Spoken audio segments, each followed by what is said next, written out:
Hello everyone, आज आहे day 4 आणि आज सुट्टी आहे आणि आम्ही क्लासच्या कामासाठी बाहेर चाललो आणि पप्पा मला सोडवायला येत होते.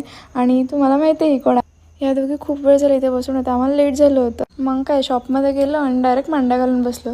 शॉपमध्ये आम्ही प्रोडक्ट्स घ्यायला गेलो होतो. ह्यांची बोली खूप सुंदर आहे म्हणून मी ह्यांना कॅप्चर केलं. संपला की विषय, तुम्ही समजून जा मग कोणती बोली असेल. आणि सगळ्यात लेट आलेल्या म्हणजे आमच्या कोमलताई.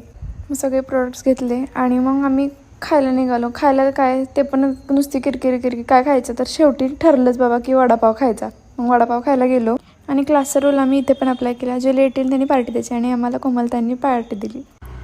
मग ताईंनी आम्हाला त्यांच्या घरी नेलं. मग आम्ही मस्त आईस्क्रीम वगैरे खाल्ली, मस्त गप्पा वगैरे केल्या आणि मग त्या आम्हाला मोरया गोसावीला घेऊन गेल्या. तिथं आम्ही मस्त दर्शन घेतलं. एकदम शांत वाटत होतं सगळं वातावरण आणि अशा प्रकारे आमचा दिवस संपला. Thanks for watching.